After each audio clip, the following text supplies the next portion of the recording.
तो ये बहुत इजी कॉन्सेप्ट है, इसको ध्यान से देखिएगा।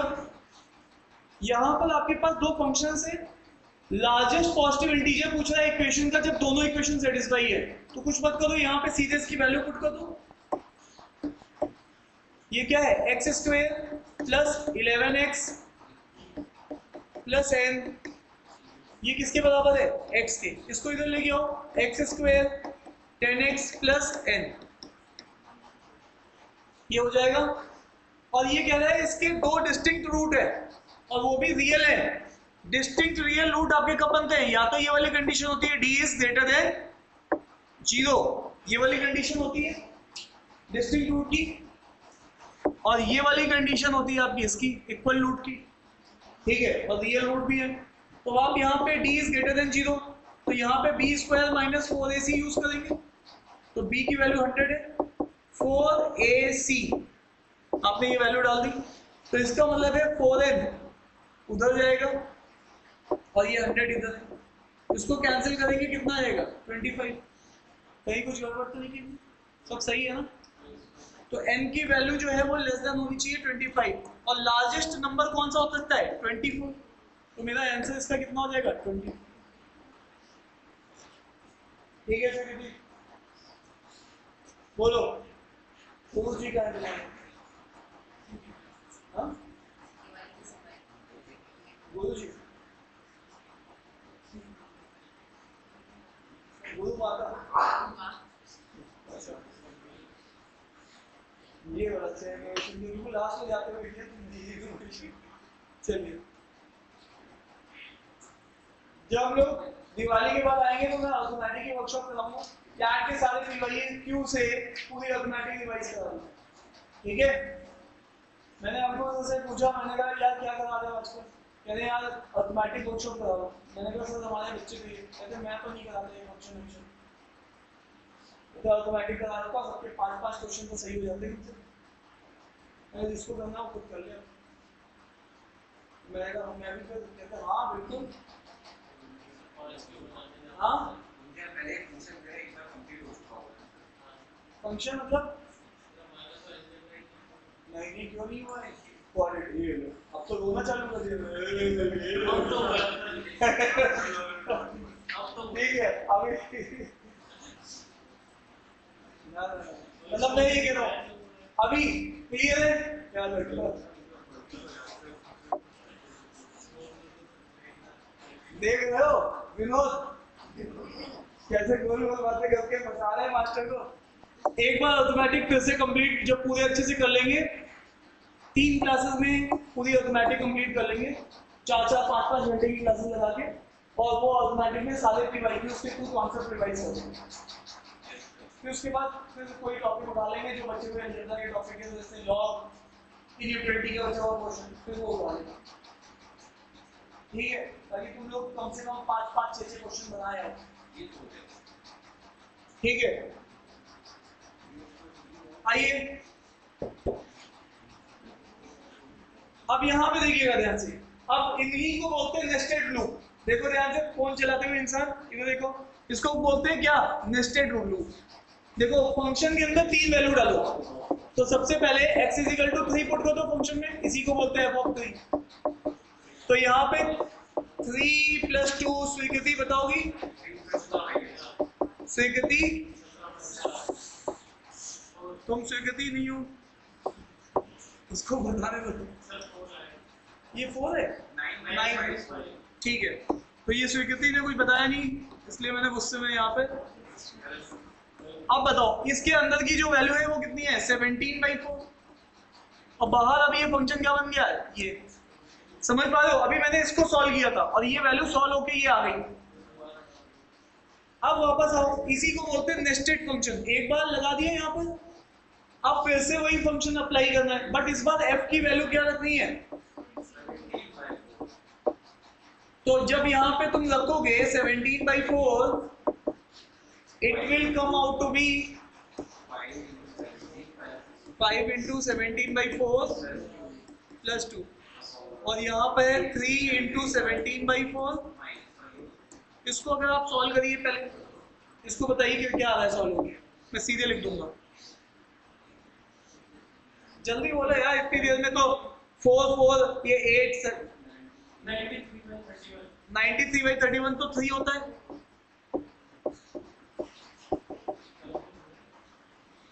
है ना? तो यहां पर इस वैल्यू को जब तुमने सॉल्व किया तो ये पूरी वैल्यू कितनी आ गई है? 3 आ गई। अब तुम्हें g में जाके 3 वैल्यू पुट करनी है, तो g में जाके x = 3 वैल्यू पुट कर दो, तो इसका मतलब ये बन जाएगा g ऑफ 3, और g फंक्शन ये है तुम्हारे सामने, और ये है 3 का स्क्वायर, ये 2 × 3 -1 9 6 2 आ जाएगा। है कोई ऑप्शन में? ठीक है, तो इसको कहते हैं नेस्टेड, एक के अंदर एक के अंदर एक के अंदर। आज हमारी क्लास में बाबा जी भी दिखाई है, सीट वो रिजर्व है। बाबा जी आए, बाबा जी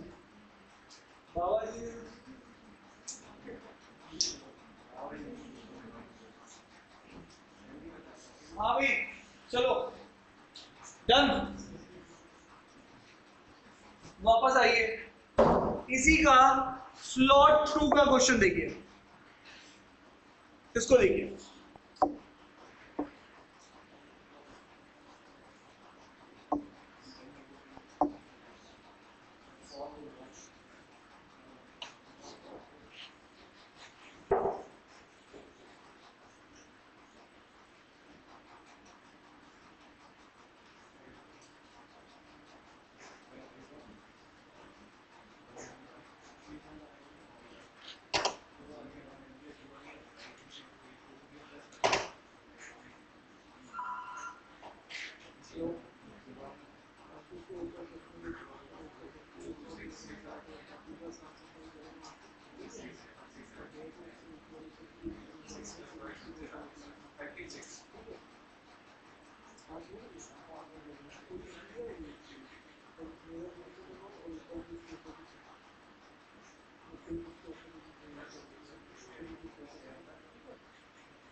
अरे डन है,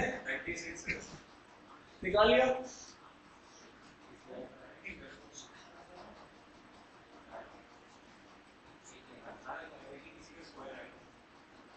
अब आप यहां देखिएगा ध्यान से,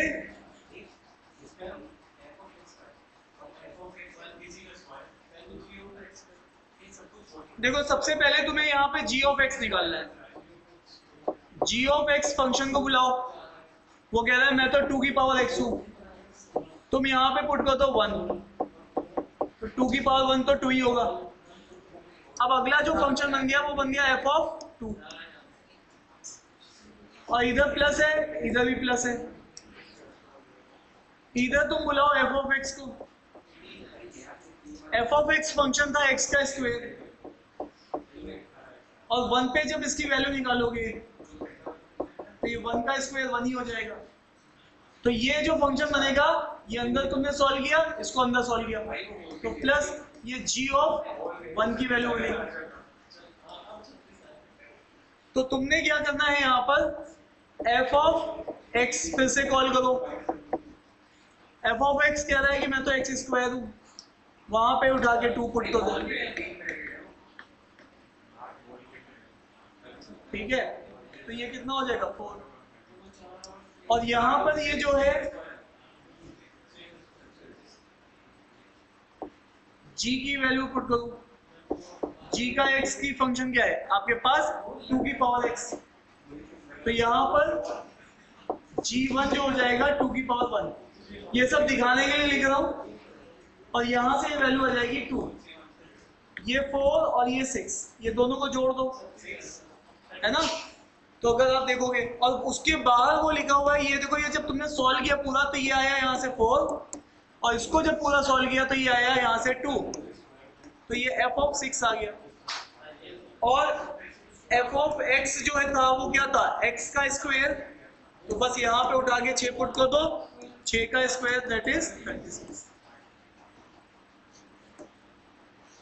क्लियर है? बढ़िया। शानदार, देखना ही छोड़ दिया रोहित मैंने ये लिखा। अरे कुछ मत करो, बस इसमें वैल्यू निकालो, ये सब निकालने की वहीं से रखना स्टार्ट कर दो, है ना, वहीं पे इसकी वैल्यू दिखी, इसकी वैल्यू, फिर उसके बाद फिर ये gx का ये इफेक्ट है, तो इसमें तुम्हें गॉस वॉफ की कोई जरूरत नहीं, बस वैल्यू पुट करना स्टार्ट करो। और इक्वल एक्सप्रेस तुम्हें शाबाश समझ में आएगी कितने परसेंट, हाँ 80%, इसमें 80% समझ में आएगी, तो आगे क्या होगा तुम्हारा, इसमें तो बस पुट करना था हमने। दिलशाद तुम्हें समझ में आएगी कितने परसेंट, हाँ आपको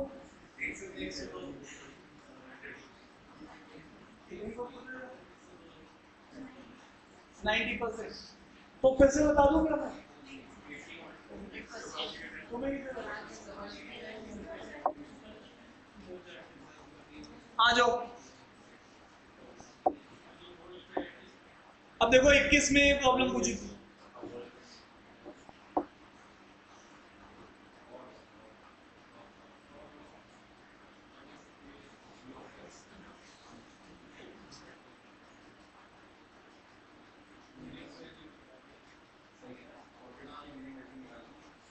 प्लीज बातचीत नहीं करो।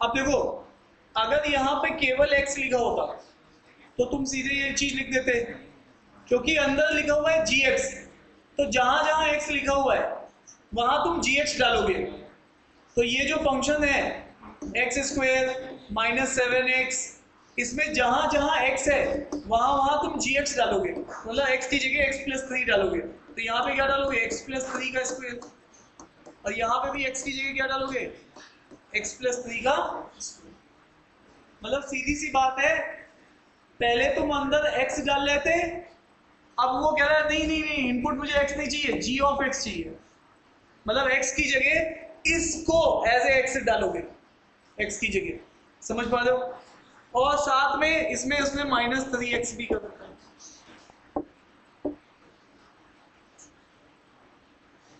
इसको ओपन कर लो, क्वाड्रेटिक एक्सप्रेशन बनेगी जिसका तुम मिनिमम मैक्सिमम निकालना चाहते हो। अच्छा 7 के साथ स्क्वायर नहीं है, देख लीजिए, ठीक है, ये x की जगह तुमने इसको डाला क्योंकि ये स्क्वायर था यहाँ पर, तो यहाँ पे पूरा स्क्वायर लगा दिया, यहाँ पे केवल पावर 1 थी तो ये 1 ही पावर है, सीधी बात। इसको ओपन करोगे x² 9 6x 7x और ये हो जाएगा माइनस का 21 3x, कितना वैल्यू है ये साहब, -x -4x,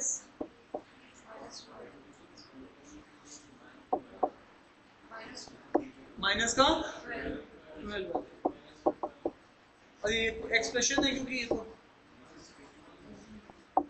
और तुम जानते हो कि ये क्या है, बेसिकली एक ऐसा क्योंकि पॉजिटिव कोएफिशिएंट है x का, तो ये ऐसा डाउनवर्ड पैराबोला, तो इसकी मिनिमम वैल्यू ही आएगी, इसने यही पूछा है, और ये मिनिमम वैल्यू तुम जानते हो 4ac - b²/4। अरे बोलो भाई, क्या कहते हो भाई, तो यहाँ पर इसको यहाँ पे देख लो, इसकी वैल्यू रख दो 4ac -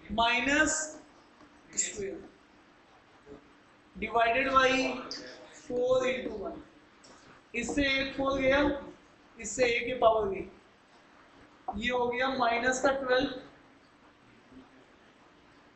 नहीं ये तो स्क्वायर होगा, तो ये प्लस का ही 4 आएगा, माइनस का तो माइनस का 16 आ रहा है, देखना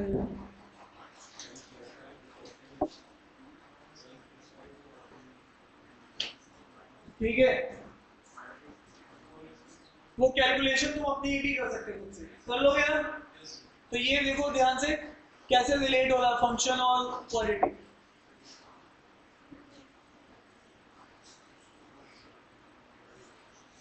डन, नोट कर लिया सबने। अब नेक्स्ट कॉन्सेप्ट देखने जा रहे हैं, दैट इज कॉल्ड, इसको जरा ट्राई करो, जल्दी से ट्राई करो, इसका आंसर कौन बताएगा?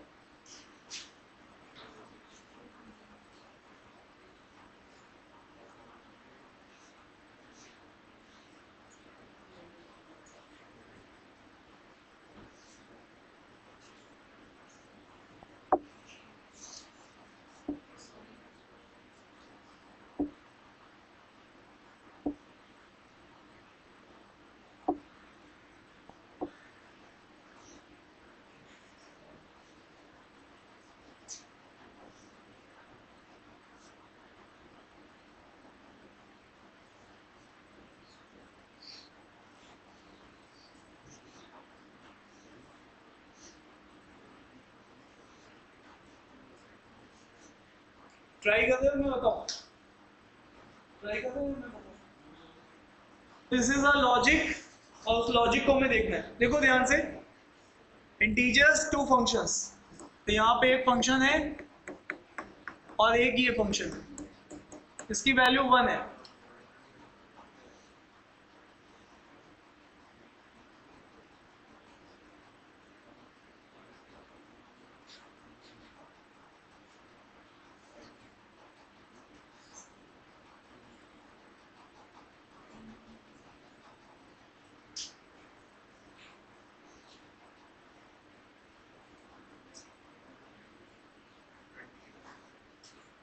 देखो अगर हम ये लोग यहाँ पर x को 6 पुट कर दे तो ये वैल्यू कितनी आएगी?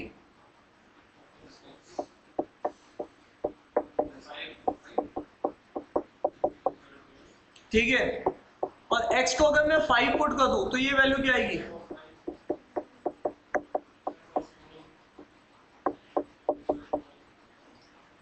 डन। अगर इन दोनों एक्सप्रेशन को मैं इक्वेट कर दूं तो ये दोनों इक्वेशन कैंसिल आउट हो जाएंगी। इसका मतलब है यहां से एक बात समझ में आ रही है, f ऑफ 6 किसके बराबर है? f ऑफ 6 f ऑफ 4 के बराबर है। ये वो एनालिसिस है जो कि तुम्हें एक्चुअली में वो फंक्शन देखते ही समझ में आनी चाहिए। मतलब ये एग्जाम टाइम पे तुम नहीं निकालोगे बैठ के, क्योंकि ये एनालिसिस तुम्हें पता होनी चाहिए, स्टैंडर्ड फंक्शन ऐसा है तो। ठीक है, दूसरी बात, अभी कहानी खत्म नहीं हुई है। अगेन अगर इस वैल्यू को मैं x को 7 पुट कर दूं तो ये कितना हो जाएगा? 7, और ये भी वैल्यू कितनी हो जाएगी? 1। अब आप फिर से इसको जरा देखना जरा ध्यान से, अगर आप इन दो फंक्शंस को सामने रखो, इसको और इसको, तो ध्यान से देखने वाली बात ये है कि f ऑफ 6 से निपट जाएगा और f ऑफ 7 किसके बराबर हो जाएगा? f of 5 is equal to f of 7।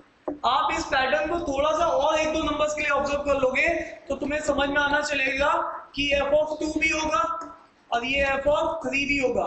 मतलब जितने भी इसके ऑड टर्म्स हैं वो सब सेम है और जो इवन टर्म्स हैं वो भी सेम है। ये इसकी एनालिसिस निकलती है। पहले ये बात तुम्हें क्लियर करनी है, इसके जितने भी ऑड टर्म्स हैं वो सारे सेम है और इवन टर्म्स भी सारे इसके सेम है। ठीक है साहब, तो यहां तक आई होप की बात सभी को समझ में आनी चाहिए।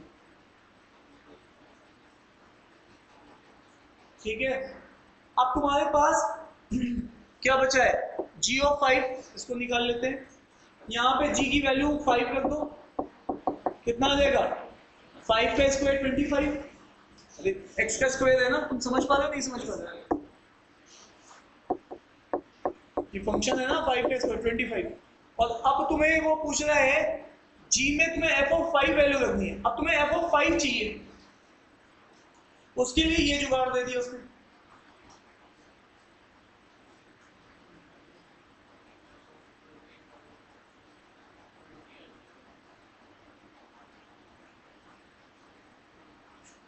देखो ध्यान से, आपके पास ये लिख के दिया है, और जब भी 2 कॉन्सेक्यूटिव नंबर्स का प्रोडक्ट होता है तो वो इवन नंबर होता है। 2 कॉन्सेक्यूटिव नंबर, एक नंबर अगर 3 है दूसरा 4 है तो ये इवन ही बनेगा। इसका मतलब है अंदर जो अंदर नंबर है वो इवन है। इवन है तो इनमें से कोई भी वैल्यू उसकी सेम ही है, और वो इवन नंबर है तो वो किसके बराबर है? 5 के। अगर वो 5 के बराबर है तो ऑड नंबर और इवन नंबर, हाँ क्या बोलिए, इवन 5 के बराबर हो जाएगा ना। ये जो अंदर फंक्शन है, कुछ भी लिखूंगा मैं, 2 लाख लिख दिया इवन है, 2000 लिख दिया इवन है, 2002 लिख दिया इवन है, इवन नंबर सेम है, इसका मतलब सारे इवन एक ही जैसे हैं, ठीक है। तो इसका मतलब है ये नंबर क्या था? इवन था, ठीक है। तो अगर ये नंबर इवन है तो ये 5 है,